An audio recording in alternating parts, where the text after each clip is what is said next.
Well, hello, everybody, and welcome to Ask the Accountant. In today's episode, we have two for the price of one as we go and look at our cool friends, Sam and Sam. And I'm going to let Sam and Sam explain exactly what they do in Swoop. Over to you guys. First of all, thank you for having us. I suppose if you guys are the Ant and Dec of the accounting world, that probably makes us the Jedward, doesn't it? I don't know. Maybe I can do the hair. Maybe not at the back, but I can do it at the front. I'm Sam Tasker-Grindley, so I'm head of Swoop for advisors. My background is I'm a chartered accountant myself. I was in practice for 10 years before moving on to the software side. I joined Sam Horner here to grow and scale Swoop for advisors. So providing funding solutions and services for accountants. Yeah, Sam Horner. Been in this industry, professional services 20 years, but about 8 years working in the accounting tech space. Formerly Receipt Bank back in the day. I know everyone else is Dex now. Was there for 4 years, building out their top 50 accountancy offering. Then moved over to Futurely for a couple of years, and then joined Swoop through the partnership that I built back in August 21. And then, basically building out the advisor channel. Brought Sam along back in December 21, was it? Something like that. Yeah. And then we've basically just been building the channel out and working with accountants that we know and love, and working with them far and wide. Brilliant. Okay, so you're a chartered accountant. You've worked for Receipt Bank, Dex. I'll be honest, based on the interviews we've done today, who hasn't? Fair. I was one of the originals, though. Just want to point that one out. That's what the last one said. Max wasn't an original. Cool. Okay, so you've been in and around the environment of the accounting world for a while. Where are we now compared to where we were then? Like, what challenges are we facing now compared to what we were when you guys first got into it? Are we in a better place now than we were, or are we in a more difficult place now than we were? From a tech perspective, in some ways we're in a better space because we now have cloud accounting. Ultimately, that didn't exist when I first came in. Xero had just come to the UK, and we can now do things more efficient. But actually, in essence, there's almost an overcrowded market now, and I think one of the issues that we have, even with just with Xero alone, there's 1,000 integrations and apps. You think as an accountant, I feel for you guys, really, really feel for you, because constantly there's somebody wanting a piece of you. They're really, really, and they're all selling to you. And there must be even more than 1,000 that are out there. So I feel like we've almost gone backwards in a way, because there's so much, and I know people talk about act fatigue in the market now, because nobody seems to have one solution. It's a bit of, we have a bit of this, a bit of that. There is a few purists out there, like you guys on the QuickBooks side, but there's not many that are out there that they will dabble in different softwares, and no one really has mastered the one solution. So I think, yes, cloud has taken us on from the storage perspective, and now working from home, and when COVID hit, couldn't be in a better time to move to cloud. But from I guess the choice is probably too much. We will see a consolidation in some respects as well. But right now, I feel like, it's moved forward, but it's also stood still in some respects. From my point of view, this is a strange thing to say, given I've left the profession to an extent. I think it's a very exciting time to be an accountant. I think if I was to go back, or if I joined accounting now rather than 10 years ago, I'd be quite excited about my prospects being an accountant, because I think it's much more about being client-facing, client-focused, looking at added value pieces on top of all of the compliance stuff. And it's less about just being sat behind your desk, and it's actually about getting in front of businesses, spending a bit more time understanding them. So from an accountant's point of view, I think it's a really exciting time in the industry. Completely agree, there's a lot of software and apps, but if you cut through the noise and think about what you actually need and want in your business, and not just what you want, but what your clients actually need and want, which I think there's a big difference, because there's toys for accountants and there's the stuff that your clients actually need and want. I think it's a great time. And from your guys' perspective as a lead of accounting firm, I mean, how many acquisition possibilities are there out there for you as well, where you can massively scale your growth beyond just the organic, because some people won't want to keep up with the times. So there's that as well. Brilliant. So you guys are both with Swoop now. Accountants used to be a tax return, annual accounts, see you once a year. Thanks very much. Potentially get paid 30, 60 days later, and that'd be it. And companies like Swoop didn't exist. There wasn't a need for you in the accounting space. We've gone into this advisor mode where advisory can be from as little as something of me turning around to a client saying, go turn off your coffee machine at night, that will save you some money. That ultimately is advisory. Yeah. Through to securing hundreds of thousands of pounds of lending, to acquire a new business, as you said, to buy a new fleet of vehicles, to replace an overdraft facility, to buy assets, stock, etc. There's a whole scale of advisory. And I think a lot of people get hung up on what advisory means and what it should do. If you've got any kind of advice as to how to kind of start looking at advisory for accountants and bookkeepers that perhaps maybe they've only just coming into the industry and they keep being told by all these business gurus, advisory this, advisory that, or perhaps they've been in for a while, they keep getting told advisory is the thing, and that's the new buzzword, but actually they still haven't really quite worked out what advisory looks like. The first thing I would say is the key to our success, funding, savings, etc., is still compliance. We can't do a funding application, or we can't take a funding application from A to B without good financial statements, up to date real time information, management accounts, etc. So this waffle about compliance being dead is just not true. It's fundamental to being able to deliver advisory services, in my opinion. It's someone said it's the gateway to advisory, and in a lot of ways I do believe that. So there's a balance. Like, you still need to be offering compliance services. It gives you it helps you to build the trust with the clients, so that you can then create that platform for yourself to then help with all of these other things, such as funding, etc. So we can do what we were doing without compliance, but for funding, savings, grants, etc., the stuff that we do, really a bookkeeper, accountant, all they need to do is give the client a platform to talk about their business. That is sometimes just the key to it. Every business owner loves to talk about their business. They're passionate about it, they're proud of it, especially from an SME point of view. So give them that opportunity and genuinely listen to them, which I think is the key. Don't just hear them, but actually listen to what they're telling you. And everyone's a bit concerned at the moment. There's lots going on, energy prices, economies in the gutter. Just give them that opportunity to listen. That's very difficult if you have an annual relationship with your clients, because often that annual relationship is 9 months after the year end when you're presenting the accounts, which don't mean an awful lot to them right now, especially with the way that the landscape is changing and how quickly it's changing at the moment.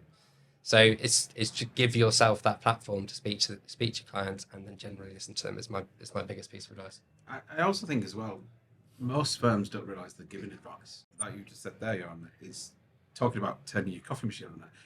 You're having a conversation with your client, and if they're asking you questions around something that's outside of their business or something that's out of your realm of accounting, then you are the trusted advisor. I hate that cheesy saying, but it's true. You are the relationship manager. You are what was the ex-banker. I was a banker for 10 years. I know what it's like to have that relationship, and the accountant is now that individual, and it's such a powerful position to be in. It's just whether you choose to, as Sam said, listen to what they're saying. It's okay going, I've got to deliver this. The bit that really, really was a big bugbear of mine, working previously with a forecasting solution, was, great, we can do some lazy forecasting now, or we can do some lazy reports where once a quarter we just send out this report that's just been spat out by your system that tells them what's happened. They don't have a clue what that means. Some pretty charts and graphs means absolutely nothing to the business. But if you actually spend 10 minutes, 15 minutes talking about what that actually means to their business and going, actually, if you can do that 10% there, clean more windows, it means you can take your kids to Disneyland or whatever it may be, whatever the goals are for that business.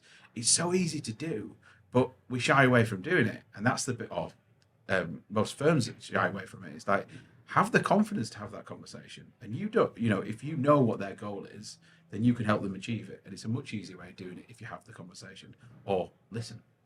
One of the key things you said there is is why are you doing it? Are you just doing advisory because you've been told it's something you need to do in your firm, or is it because you actually care?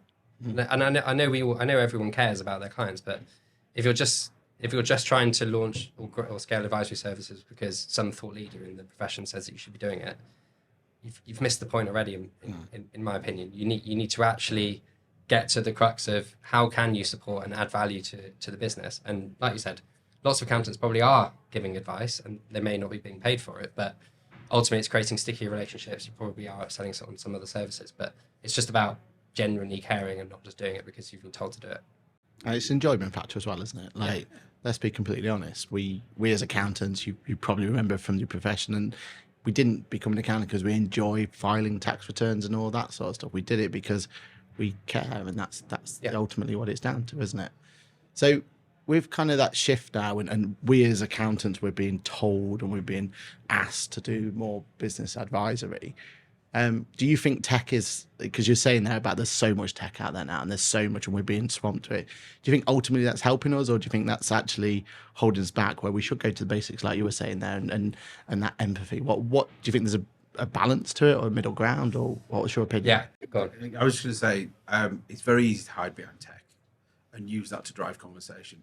It's great to have it from a base of conversation and going, okay, let's look at this and let's just deep dive and understand exactly what is there. But don't use the tech to do the conversation. It should just still be, yes, these are the numbers, great, okay, well, what does those numbers mean? Why is that trending that way? What is it that's doing that? But yeah, and for me, the bit, and I'm nosy, maybe that's just my nature, but I love to know what someone's doing. And I love, like Sam was saying, what is your why? Why are you actually doing this? Why did you go to business in the first place? And to be honest, most people can't answer that.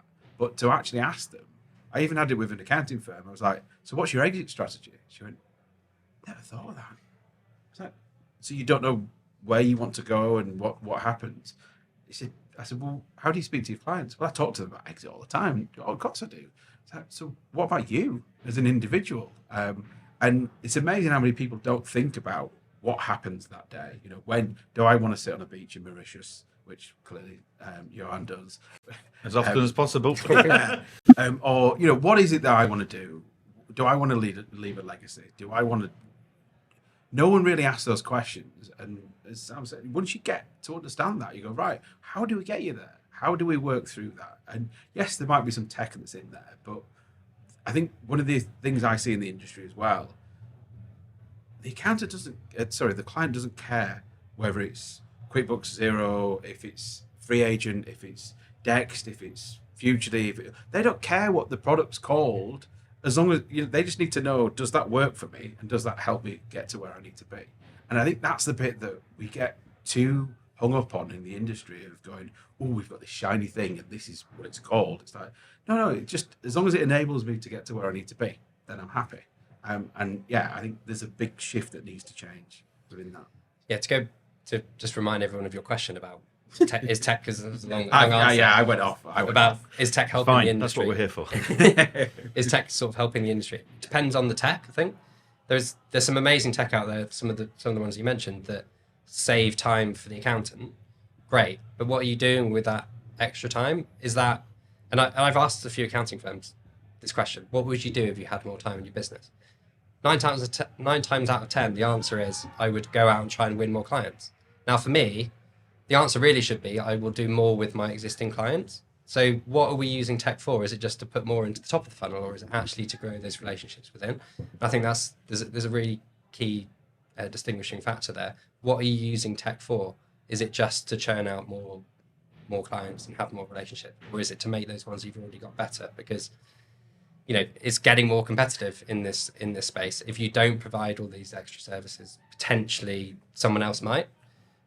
So are you better off spending more time on using the tech to enhance those relationships you've already got, rather than just going back into the market?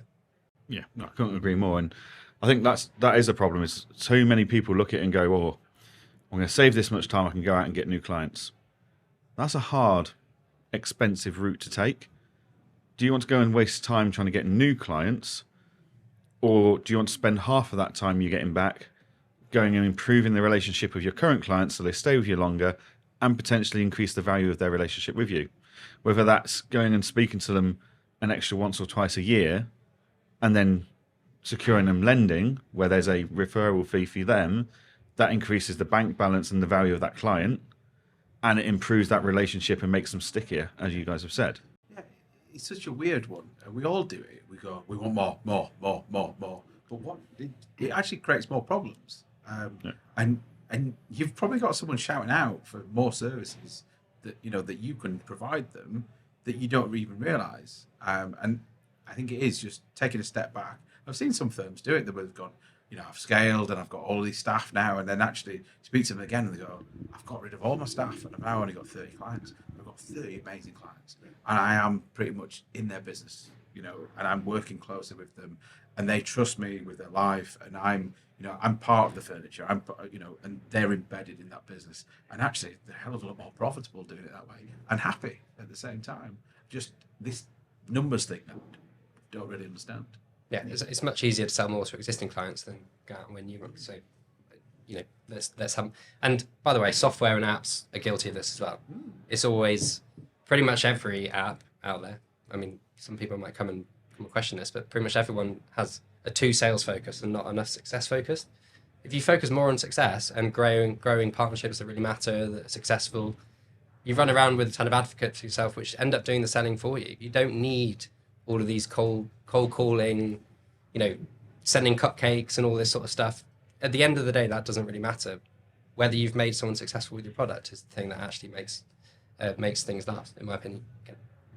I think we've made some really good points, but let's try and focus now on what you guys do and what you're trying to do. Because I think ultimately the reason I got involved with you guys is because you're trying to do things differently. Again, we're talking about apps and how, it can be a sales focused. What you're describing there, your ethos is driven by, it's not just sales focus, it is trying to build those partnerships and build those relationships and everything else. Yeah. So it maybe because I don't think we really covered it, like maybe we could just talk about what it is that you bring to, if someone was to bring on Swoop. And I think for me, like the big question and try and answer it towards the end is, the fear is always like, am I big enough for this sort of service? Is this really right for me? Is this something that really I should be at a certain level before I worry about? Yeah. Because I think that's the question I get asked a lot when people are talking about this sort of thing. Okay. Great question. Very well put, by the way. First thing. So what is Swoop? Now, Johann, you always want to tell you off because you always call us a brokerage, and in some ways, we are. But I would never have joined a brokerage, and I'm not sure you ever would have done either. So I don't see us as a brokerage. Educate me. Yeah. So some brokerages come with a bad name or a perception that they're just trying to earn as much money as possible. They're not necessarily doing what's right by the business. They're just trying to do what's right by them, and that generally goes against why Swoop was born. Swoop was born to begin with because a small business owner didn't have one place that they could go to where they were confident or comfortable. They would not only get the right information, but then get the right solution for their business.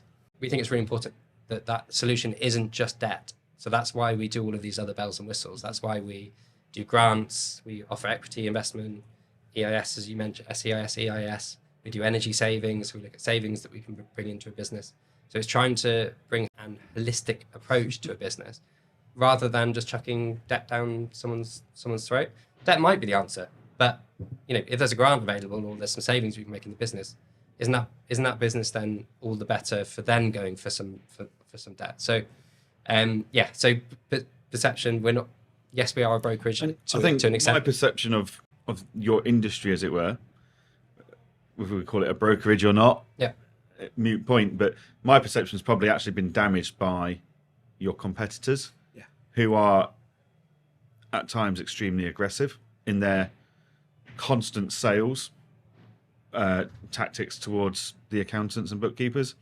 So when we've had that for the last few years, and then the Swoop comes on the block, it's a hard perception to move forward. Yeah, and that's, to go back to what I said earlier, that's why we're so focused on a success-led approach, because then it's not about hounding people. It's just about letting our most successful partnerships talk for themselves.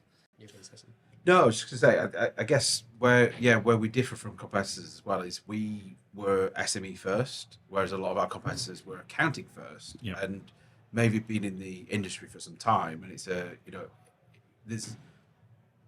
a weird space that we're in at the minute. I always say this, and you'll see with a lot of the larger softwares, that they're almost hitting like a ceiling point, because, and we were discussing it the other day with Jordan Vickery, who was saying, where are the rest of the accountants? Because there's the ones that we see day in, day out, whether it's on LinkedIn or, and we always see the same ones at events. It's a few new faces, but where are the rest? Where's the rest of the industry? Because there's 20-odd thousand accountants or something like that in the UK.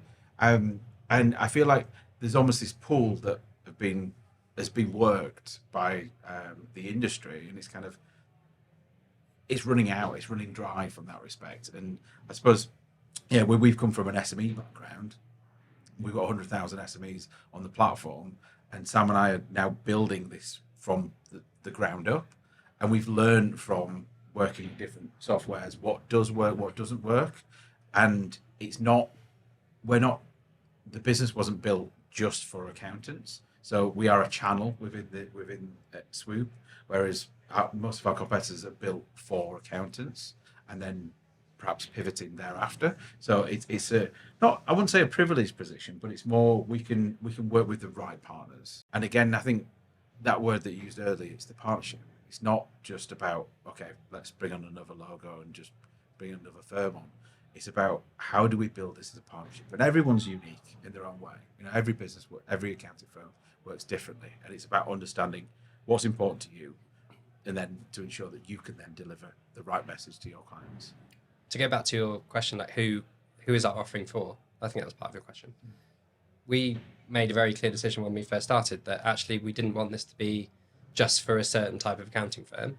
So we have startup accounting firms that have joined us with 0 clients, and actually because they want the marketing support which we offer on top of being able to get access to finance, because they want to market to a certain type of client that probably does need funding or would be interested in saving. So we deliberately created a service that was appropriate for them. At the same time, we work with firms in the top 10. So we're trying to create a service that can also support those with potentially with more complex lens and slightly bigger. But we don't want to rule someone out just because they've got 10 clients versus someone who's got 10,000 clients, because those 10 clients might all need funding. Getting access to 10 out of 1,000 clients with some of those bigger firms can be, well, very difficult sometimes. So the relationships are not always that easy. From a business perspective, who might use Swoop? We help people from startup loans all the way to.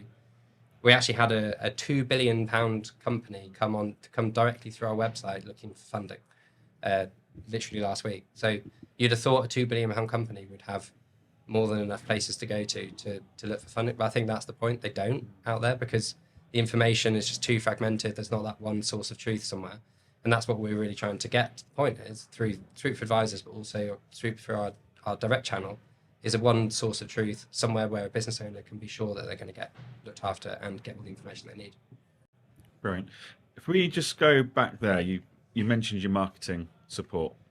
That's fairly unique from anyone in this industry that you guys are in. Your competitors don't really do it. They might put a bit of pretense behind it, saying we give you marketing support.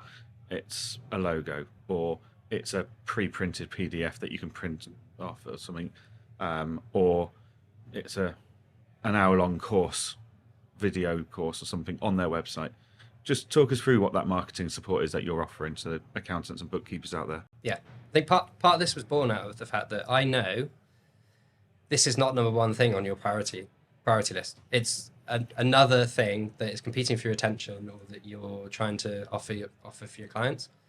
So you don't have time to go writing content about funding, savings, keeping up to date on what's going on the funding landscape, especially at the moment, is a bit of a full-time job. So for our partnership to be truly successful, we have to make it as easy as possible for you to roll this out to your clients, or or even just give some thought leadership to your clients.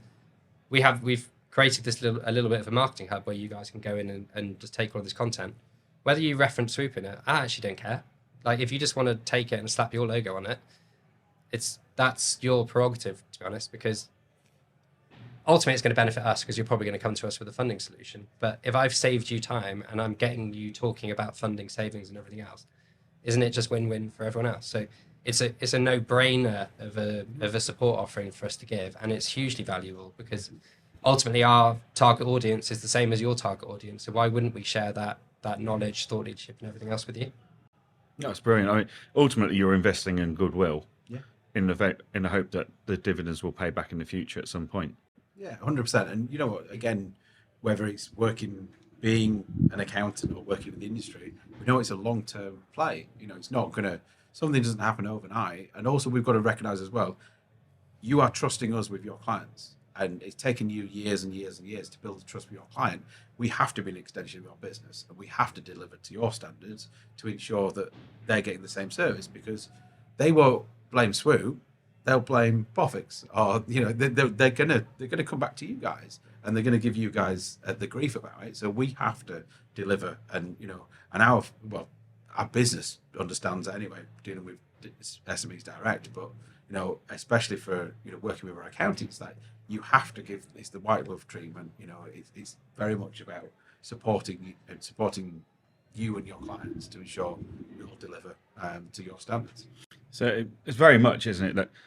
In my session, I was speaking at QuickBooks Connect. One of the things I said was, one of the assets in your business is your network. And you need to fill your network with people that work and think in line with you. There is no point in going out and just picking a lending company or a software provider or a insolvency practitioner just because they give you the best financial returns on a liquidation or something, and they give the best kickbacks. Actually, it's more important that they're going to look after your clients in the way that you want to deliver that service if you were doing it yourself. Now, sometimes that will mean you walk away with less money landing in your bank account from cross referrals, etc. But it's the right thing to do ethically, because that client's going to look after you in the right way. Yep. I've got an insolvency guy. So I've got one insolvency practice, big one, constantly trying to wine and dine me. Take me to a charity event, take me wine tasting, blah, blah. I don't take them up on it because I've got an insolvency person. And the first question he ever asks is, tell me about what's going on in the minds. Like, where's their mental health? Yeah. Do I need to speak to the wife who thinks that her husband's just nearly cost them the house? Like, he doesn't give me very much, if any, kickback most of the time. But I know he's looking after my clients in the way I would want to do it if I had the experience, knowledge and qualifications to do what he's doing for my clients. So, yeah, I think it's really important that any provider of any services or software understands that. Yeah. And it's very rare I come across any companies that are exhibiting at Accountex, etc., that actually ever consider that approach towards our clients. Because ultimately, as you say, if you mess that up, it's us that are going to suffer. Yeah. Like, you might not just get the ability to get that grant for that client. That's one job, okay. But ultimately, we could lose that client because of this experience. Yeah. So the thing that I try to carry on. The thing I try to drum into our whole team is, if you look after the client, the P&L will look after itself. Yep. If you imagine, say we were to rip off one of your clients with a funding, let's say we put in a ton of comms that just wasn't necessary. The knock-on effect of that might be they don't come back to us next time they need funding. So we potentially have lost out on a second round of funding. When they realise they've been ripped off, they'll probably come to you, be pretty angry at you for the recommendation. So you look bad. You then might lose faith in us and trust in us, and therefore not bring other clients and other funding to us. So if you look at the knock-on effect, it's just not worth it. But that's the difference between short-term thinking and long-term thinking. Most brokers are very much short-term thinking, and they're trying to earn as much cash as they possibly can from every single deal. What we're trying to do is train the funding managers that we work with to think much more long-term rather than short-term, because if you do the right thing by the client, ultimately the client will come back, the accountant will have trust in you, and you'll ultimately end up winning. Yeah, again, it's this industry. It's long-term relationship. You can't come in for 6 months and expect a return. Ultimately, it's a long-term play, and it's amazing speaking to some of the software. Knowing a lot of them, and they're going, "It's so frustrating, this industry." It's not frustrating at all. It's about understanding the customer, understanding their needs, and then helping them deliver on those needs. And that's when you get, you have for life then, and it's not for any greed or anything like that. It's for satisfaction, essentially, at the same time that, that you will work with them time and time again. And you are, like, Sam's even on some people's, white label Swoop, and Sam's down as their head of funding on their website because, it's actually, yes, we are part of your team, ultimately. In the same way you'll outsource compliance work, all you're doing is outsourcing your funding. And we have to deliver to your standards.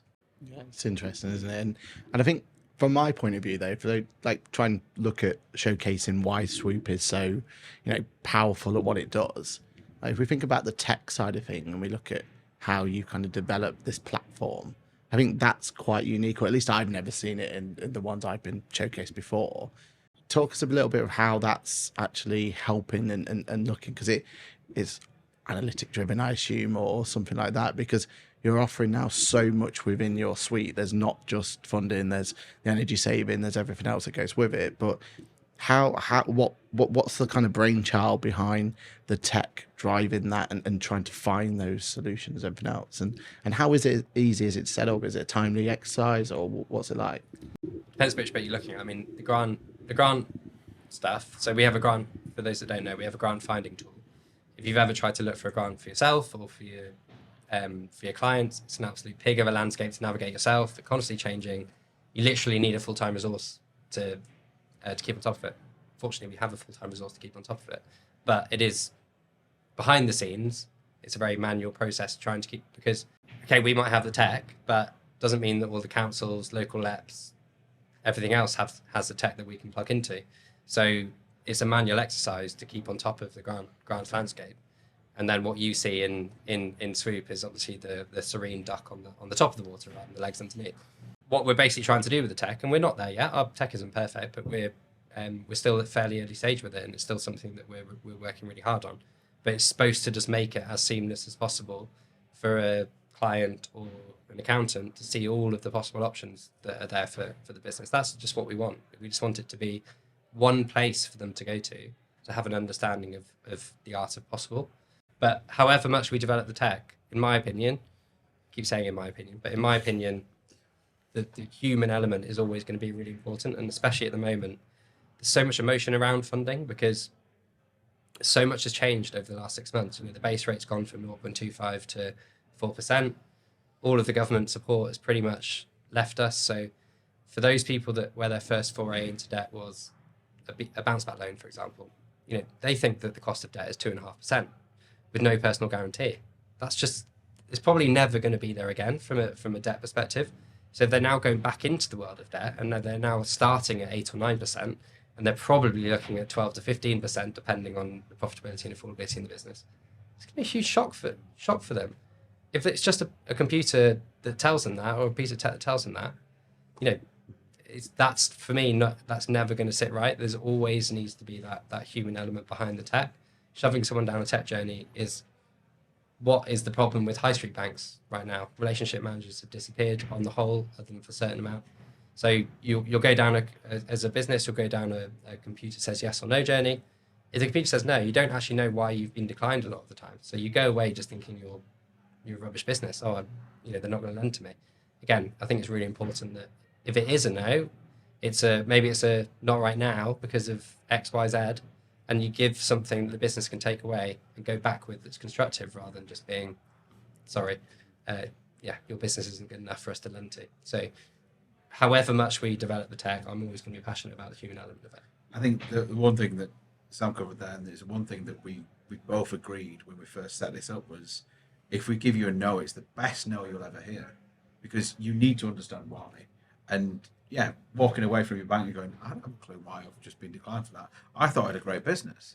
But, and that again is the thing that we've instilled with the business is you always have to explain why. And actually, there might be a reason, and we know we can work on that, and it might take 3 months to come back to that. But at least they know, and it gives them something to focus on. And that, for me, is massively important. Brilliant, absolutely brilliant. Yeah, I mean, I think the overall message here is people need to talk more about the relationships rather than the tech. The tech helps. The tech saves time, but actually, the value is in the relationship, 100%. as it is with our clients. Like, in theory, I could put all sorts of barriers in front of me, between me and my client, so I don't actually have to talk to them and have a relationship. I could be the next automated accounting provider out there that runs an accounting firm where you call into a call center. There's no relationships had. They just throw the numbers in, and it spits out reports. But that's not what people want. People buy from people. Yeah. So, but also, just to add to that as well, the problem there is the ones who do use the sausage factory. It's like, great, I've got this for 100 quid a month, brilliant, well done. But you take your advice from the guy down the pub, and actually the guy down the pub doesn't have a qualification in accounting or know how to deliver business advisory. So that's where the mistakes make. That's where they get the problems. And then they knock on the door of you guys going, can you help me? And it's like, but, you should have listened to me in the first place. And that's why, the fees are the fees because of what we deliver and how we work with it. Just to give you another example of where the human element is so important is around energy. So obviously we had the unfortunate Ukraine and Russian war. That spiked the cost of energy up, which is not yet recovered. So if you had an energy contract that was pre-Russia-Ukraine war, you were probably paying something between 10 or 15p. Great. If you renewed in 2022 at the peak of the energy prices, you were probably paying between 50 and 60 pence. And, okay, horrendous. Now we've come back to something that's more sort of 30, 35. So if you took a 12-month contract in 2022, now you're getting savings, so you're happy. But if now is the first time that you've renewed since before the Ukraine-Russia war, you're still probably paying twice as much on your energy, so it's a huge shot. If you've just gone down a tech journey that suddenly said now you've got to pay double for your energy, obviously you're going to be shocked, freaked out, and probably say no. But if you put it into context of where we've been, where we are now, potentially where we're gonna get, which might get worse again, there's a human needs to have that conversation with you about your options and why it's this, what you maybe should do next. And there's plenty of examples of that in the funding world as well as the savings world. So we're both just champions of relationships, basically. Cool. Okay, let's go into the funding world, because it's a scary place. It's a very expensive place at this moment in time compared to if we look at any of the new generation coming into small business, then they've only ever grown up with under 1% interest rates from the bank. Whereas you speak to my dad and grandparents, etc., they'll go, "Oh, I remember when mortgage rates were at 16%. Oh, but our lad. Yeah, that 4% is still a steal. It's still a bargain." Regardless of what it used to be and how bad it has been in the past, the problem we've got is these young people are coming into business and looking at debt, and it's very expensive compared to what they thought it would ever be and what they've ever grown up with. We then put on top of that the fact that a lot of small businesses are up to their eyeballs in debt or over ratio of debt, because no lender would have lent them the money that they were lent during COVID. And the only reason they did was the government backed it. It was streamlined, no personal guarantees, like you mentioned earlier. Where is the funding market going in the next 12 months? Are we expecting the rates to start dropping off again? Like we're seeing the energy prices starting to drop a bit? Or do we think actually it's probably going to stay a bit like this for quite a while? Is it going to get worse? Obviously, this can only be holistic and of point of view, it can't be factored and can't hold anyone to anything. It's purely just an opinion piece. Yep. But you guys are in this market. Where do you think we're going? Next 12 months, I think it's going to be fairly stable to where we are now. We have seen some lenders reduce their interest rates by 1%, and that's probably because when base rates started to rise, they overly adjusted their rates to begin with to allow for potential future rises.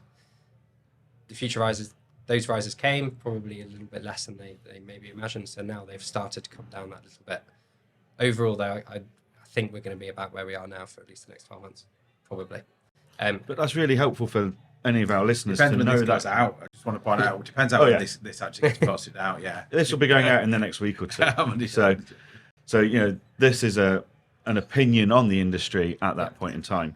So if you, again, to go back to what we've had the last 2 years is also unprecedented. We've never had such low interest rates. So I completely understand what you're saying in terms of there's a generation that have only ever experienced that, but they've experienced something that is completely unprecedented. This is much more precedented. This is much more normal, this sort of environment. So yeah, unfortunately, people are just going to have to get that a little bit used to it and learn how to manage debt a little bit properly. So debt doesn't have to be something you're burdened with or shouldered with. Like a lot of businesses that we work with are using debt to help them to scale their business a lot faster than they would be able to organically. It's also worth adding as well, funding's a lot more flexible now. It's not your term loan that you got from your bank that was set amounts every month or anything. It can be based on what your sales are that month. It genuinely, there is so many different options out there, and it's probably fair to say asset finance as well is coming round. We're seeing obviously a lot more cases from asset finance because of, I guess, the world of PGs. People are now thinking, okay, there's a lot more attractive rates and deals, I suppose, from an asset perspective. It is, and again, back to the traditional market, and I don't disagree with you, it does seem scary, but that's the traditional market. You've got to think about the digital-led lenders that are out there now who think differently, and they will. Yes, you've got the store-led lenders, but also you've got the ones that will lend based on the algorithms as well, which are probably a lot more flexible than the traditional loan rooms that your client would normally see or who they would give, essentially. Great point. So I'm conscious of time, so let's make sure that we're kind of going through all of the benefits that Swoop can give, and it's back to pain points again, isn't it? Like, that's ultimately what your service helps for. It's to find those pain points for accountants and for the clients as well, and solve those issues for them. So one of the things we've not talked about, and correct me if it's like been taken away or anything, but R&D, because I know we're proud from our firm that we do R&D and we like, and it's a great solution for clients. It's one of those really sticky areas where a client that you're helping them with R&D and items like that, they're going to come time and time again for you. How are you helping accountants do that for them? What's your take on it? How do you help them achieve and bring that in? And because it is an area that's getting more and more complex, and you are getting to the point where you're going to have to start looking at external help for it, because ultimately HMRC are, rightly so, they're making it more compliant based, so that there's not those pirates out there anymore doing it. And you guys are building trust, building relationships. You are the sort of people that we could happily pass over that sort of work to, where we wouldn't with traditional R&D based companies. We've always been very careful about what R&D we take on, certainly in-house. So we do some in-house, and then we also have supporting partners from an R&D point of view. But if there's ever anything that's a little bit in the grey area, we're just not going to touch it. It's just not worth it these days. There's so many, like you said, the rules have basically changed. The government's changed the rules because of cowboys in this arena. There's just people that think there's R&D everywhere, and just because you might have got it through on a claim doesn't mean that you're plain sailing and you can get away with it. Again, this goes back to probably the guy in the pub who says that you can get away with it. So we're very careful. We're proud of our R&D record. We're actually 100% success rate on R&D. So it's something we're really proud of. But at the same time, we are very understanding that lots of accountants do it. So we don't step on toes. We don't try and take R&D away from people. The offering is there for those that don't do it, or for those that do it and maybe don't have enough time to do some of it. Then maybe we can fill in and help with those. So again, it comes back to partnership. We'll never blur the line, because it's just not worth it coming back on us. It's not worth it coming back on you. it's just one of those things. It's an amazing incentive, and I was really sad to see that the rules have changed because, you know, there are plenty of deserving businesses out there that should be getting this, because R&D is one of the most generous tax incentive schemes in the world, let alone what we've got here in the UK. And it's a shame that people are exploiting it and ruining it for everyone else that is generally doing R&D. So yeah, it's something that we're very cautious of. Yeah, and I think amazing for me what the amount of. So I remember Andrea and Kieran saying to us, our founders saying, "Oh, we obviously don't want to talk about R&D in front of accountants." I was like, "No, we absolutely do, but it's more." And the amount of firms that I speak to and go, "Oh, you do R&D? Oh, that's amazing." You know what? As much as I'd love to do it, I'd rather just pass it off to someone who can deal with the whole thing for me. Especially as Sam said, the changes that are coming through. There's a lot of nervousness around it now, and it's like, yeah, and we'll do it when you want us to do it. But if you want to take it on, it's fine. You know, we have no qualms over it, and we're never going to push it unless it's something that's on your agenda you want us to support. And again, yes, that trust piece. Brilliant. So we talked about grants and the time it takes to look for them, and you know, they change from county to council to government to nation. We've spoken about the fact that energy prices and contracts need looking at. We've spoken about R&D. We've spoken about debt and asset financing and stuff. Is there any other key features in Swoop's portfolio that you'd want to discuss with us or highlight to us and our listeners that has been really beneficial and maybe is a bit of an unsung hero that more accountants should know about in order to support their small clients even further? Well, there's an easy one for me, which is FX and international payments, and that's just because if you're a business that is spending more than 20 grand a year abroad somewhere, doesn't matter where, there's a chance you're being fleeced or paying too much from an exchange rate point of view, from a bank charge point of view. It's at least worth having a conversation and looking at it. And just goes back to the point where if we can make savings within the business, let's look at doing that first rather than... The other one is credit score. So lots of businesses aren't aware of their credit score, why it's important. The last thing you want is to decide you need funding and then fall at the first hurdle because your credit score is in a very high risk category. So we can work with the business to help them to improve that. And putting this back on you as accountants and trying to find the easy added value piece, grants, credit scores, savings. It's just, there's probably something that's applicable to every single one of your clients. A lot of the accountants that we speak to get too bogged down in the debt side and thinking, oh, I don't have enough debt opportunities. Why? How is this valuable? But debt is just one side of the things that we can help with, or you can help with through us. There's so many other things that you can do, and it doesn't have to take up that much time to fund it. Yeah, I think the three key areas you just mentioned there, Sam, not one of those, it needs a conversation with the client because you've got access to their energy bills because you pull the data through. You've got access to the FX because you've got the bank data coming through and the grants you find on our system anyway. So we can quite quickly, just from that data, take it away and go, guys, this is the savings you can make to this client, or actually there isn't one for this one now, but we'll monitor it and we'll come back to you when there is a saving. And you can just send an email out to them or pick up the phone and go, did you know? And that's the powerful bit of being able to go, I have done some research, or I found out that we've now got you this. And you're doing it for nothing, essentially, in that respect. We're doing the heavy lifting. You're just delivering the good news. Yeah, no brainer. Right. In regards to credit score, now we all know how important our credit score is as an individual. We're all probably signed up to Experian or some kind of credit score tool that tells us every month whether it's gone up or down. And as soon as you go for your remortgage or mortgage, you need to send a copy of your credit score to help your application. You're right, business owners don't know about it. And even if they're not looking to borrow money, it's important to have a good credit score for other suppliers like your power and stuff like that. And there are suppliers out there for businesses who will decide on how much of a credit account you get with them based on your credit score. So if we've got someone in construction or something like that they don't know their credit score, what do us or our listeners need to do to find that credit score? And then how is it you're going to help them to deliver get them a better credit score? I think you're right. And we think about consumers, and I'm exact same as you. weirdly, I've got credit score and credit karma on, and I get so excited when they go, "Oh, you've got 6 points, it's gone up." But I don't need the funding right now, but I know that it's there if I need it.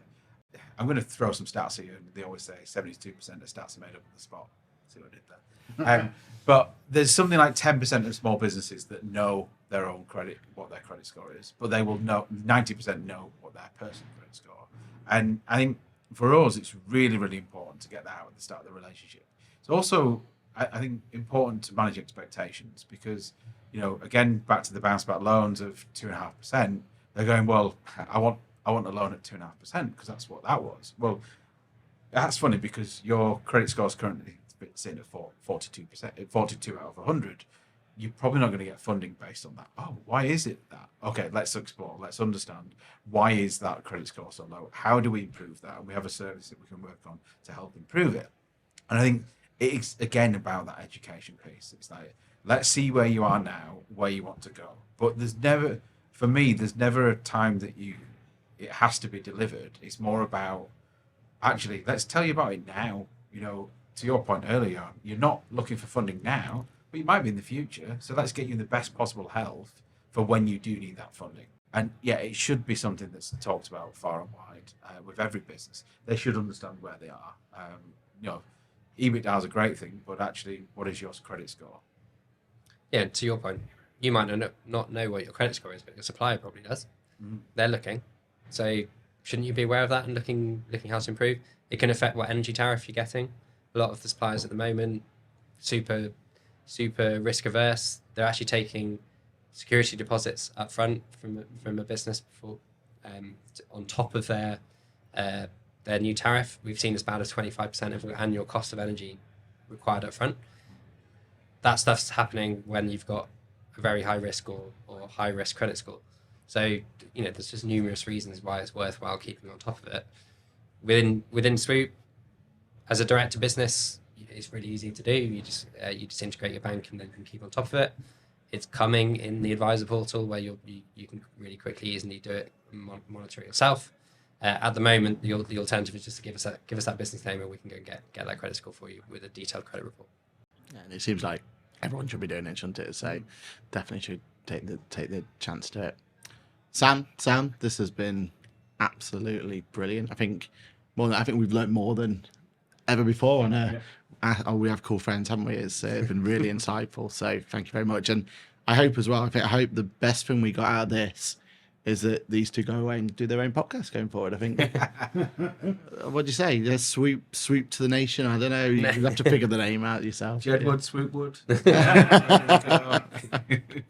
No, but thank you very much. It's been absolutely brilliant. Do you guys want to kind of plug anything anything you're going to be talking at or seeing at? Is there any kind of new features you want to talk about coming or anything like that? Just to say, if you're an accountant, just come check us out. There's such easy added value that you can be providing to your clients that you might not be at the moment. So, we literally do have a solution for everyone. If you're a business, then again, why wouldn't you just come and look at what is possible? We've got new blog content on all sorts of different things added every single day. So just come and use us as that one-stop shop for knowledge. And there's going to be no pushy sell from whether you're an accountant or a business. There's never a pushy sell to you. It's just we're here for you when you need us. And are you at Countex, Digital Accounting Show, Business Show? All the above. Yeah, so Digital Accounting Show, Accountex, and Business Show. No, we've got. I think we've had some presence at the Business Show previously, but the bigger shows are always the difficult ones because you don't get to have the conversations. It's more about name and number, and then you've forgotten about. So for us, more the intimate events, the better, definitely. I'll be on stage at Digital Accounting Show. I doubt I'll be as popular as you guys, but I'm chairing a panel on accountants providing or scaling a profitable cash flow forecasting service for distressed clients. Ooh. Do you know what? It's been that's such a catchy title. I didn't come up with the title. Remember that one. But yeah, whether or not that's possible, I don't know. And that's me, and said, some of the best business is done and after the party as well, isn't it? Yeah. So a few beers, let's talk business, and you guys are very much accommodating for that one, so we thank you for that. Again, thank you very much. It's been an absolute pleasure to have you on our show, and I'm sure we'll be asking you to come on again. Thank you for having us. Thank you for having us. Yeah, Well, really welcome. appreciate it.